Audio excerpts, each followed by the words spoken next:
Hello YouTube, it's DasGregor, and welcome back to another exciting video about LFS. Although, today I talk about a failure. DOS has failed. And it's not so much that he blew it up, but he ran into a wall that he doesn't want to crawl. I don't want to take and do what I'm going to have to do to make what I'd like to do work just for you. Anyway. Dirk has had so much trouble getting Virtualbox to work within Salix. And pretty much what I thought I might try to do was build Virtualbox within LFS just to see how bad it would be from installing from source. So I went first to the Virtualbox website. I downloaded their latest source code. I extracted it. And I began with the .configure to see what I was missing because there really isn't any good list of dependencies from their site as to what are needed first before I'm allowed to install and compile VirtualBox. And I've done a few notes about this. So let's go over to my page. When I start to document something, I like to open up an editor and just start with recording everything, just in case I stumble across something that works, and also to know what I've tried already that doesn't work. When I first started to install VirtualBox for LFS, I got a warning about a missing OpenWatcom. I found the software for OpenWatcom at this site, and I downloaded it and I started looking to see what it would take to install. And it was a little scary for someone who's never messed with that before. And I don't recall having to install that in other flavors of Linux. It also stated that they could use alternate BIOS sources, so I wasn't too concerned about that. I went ahead and decided I'm going to ignore it for now and just see if I can move on. I'm kind of glad I did because since I can't move on completely, I'm glad I didn't waste my time with that because I'm not sure I would need OpenWatcom, and it is a huge package to worry about. The next thing I saw was that I was missing dependency for IASL. I searched on BLFS because I want to make sure that if there are packages within Beyond Linux from scratch, I'm using the packages that they suggest that are known to work with 8.1 version of LFS. I ended up downloading ACPICA-Unix 2018-0105 from their own website because there was not a version of that on BLFS. I followed their instructions and installed and got past that portion. Then I had an error about missing MKISOFS. From that, when I searched on what that might be, I found that that was a part of the CDR tools. I didn't install CDR tools in this machine because I really didn't think I'd probably be using the CD player for very much, and I wasn't too concerned about installing a lot of things that I probably wasn't, going to use it. So there's just no sense in doing it. I installed it, it fixed that issue. I got to my fourth problem, error with libidl. Now it's interesting, in the 8.1 version of BLFS, there was no libidl. However, I found when I did a Google search when starting to look for more information on it, that there was a set of instructions for BLFS on an older version. I think 7.5 actually had it listed in their other libraries section. So why they dropped that, I'm not quite sure, but I needed it for this particular project. Downloaded it, installed it per their instructions. I got past that error, no problem. I got down to error SDL. Well, you can disable with disable-SDL, but I decided no, I want to, if it's there, if it's available, I'll try to install it. So I didn't know if it would need SDL1 or SDL2, so I just went ahead and said, you know what, it's not going to hurt me. It's in BLFS. I'll install both of them just in case for future I may need one or the other. And as long as they don't conflict with each other, that's fine. So I did that, and as you notice inside over here, we have somewhere with the SDL, it's actually using version 1 right here. SDL found version 1.2.15, we're okay. It goes through and finds a bunch of other stuff, which looks good. It found my sources, that's awesome. And we keep going, and then we get to this part here, checking for 32-bit support. Cannot compile 32-bit applications missing headers and or libraries. Well, the instructions for installing LFS are 64-bit. And when you follow the default LFS and BLFS documentation, you only install a pure 64-bit environment. I did a lot of research this morning and this afternoon looking to see if there was a way around it. My personal opinion about Virtualbox requiring 32-bit support? Bah! Garbage. If you want to build a 64-bit pure environment, and if in a Virtualbox you have no desire to build a 32-bit virtual machine, there should be no reason whatsoever to be able to easily use some sort of a /configure -- disable 32-bit option that would enable you to compile and build Virtualbox in a pure 64-bit environment. Now, if you do that, and if they built that in, they could easily put some sort of verbiage here and there that, 32-bit operating systems not supported, period. And in conjunction with that, I also read that 32-bit support was required for Virtualbox guest editions. Well, Virtualbox guest editions are pretty necessary in a lot of situations when you want to install them. But however, if you're only installing a 64-bit virtual machine, there is no reason still for a 32-bit Virtualbox guest editions. Now, opinion number one, I might have more. That's what I think. There ought to be an option to disable it. Everything I looked at pretty much said, no, you cannot disable this. You have to have 32-bit support.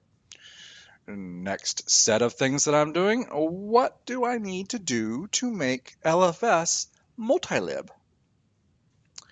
Run into nightmare. Oh, mein goodness. Oh, mein. Ach du Liebe, ja. Mensch. I look at this and I found an article about a down and dirty method of pretty much linking your 64-bit libraries to 32-bit symbolic links. I don't like that idea. Most places then pointed me to CLFS. What is CLFS? It's another way to install LFS. It's called Cross Linux from Scratch. And if we go over here to Cross Linux from Scratch track, it talks about here on this tab what exactly it's meant for, why you would want to do it. It talks about utilizing a multilib system. Hey, that's what I want to do. That's great. Yeah. It talks about a few other things that it can do here. And so I thought, all right, well, great. What do I have to do in CLFS, Cross Linux from Scratch, to create and build the multilib system here? So I go over here to read. Now, a cool thing about this is if you guys are interested in building LFS on System D or sysvinit, etc., they have instructions for both of these. Now, the instructions for Cross Linux from Scratch aren't as updated as the LFS documentation. I was looking everywhere because a lot of information I was finding was from 2013, 2012. It's like, oh my, I don't want to deal with direction and instruction that is so outdated that I'm going to run into all kinds of issues when it says you need Qt2. No. For instance, I found instructions in the CBFLS where it was telling me that I needed to disable Qt3 and enable Qt4. Well, guess what? We're using Qt5 now. And I'm not smart enough to get into all that nitty gritty stuff and figure out what needs to be changed to make it the way I think it ought to be. Plus, who knows, because they're trying also in their demonstrations to use a version of VirtualBox that's much older than what I'm using with 5.2. If we look at here, I am in VirtualBox 5.2.4. So we go back over to here, and you can go into whether you want to do systemd or sysvinit, and of course I'm a sysvinit fan, and it asks you then what type of architecture is your target. And I'm thinking, okay, well, not Spark, PowerPC, or MIPS. It's definitely Intel and AMD. That's great. So initially I thought, well, my target architecture is currently 64-bit. So I went into that to find out, no, these are instructions just to install a 64-bit cross Linux from scratch. So then I went into the multilib to look at that. And I start reading the things about the forward, the audience, the prerequisites, etc., etc. And I said, deja vu.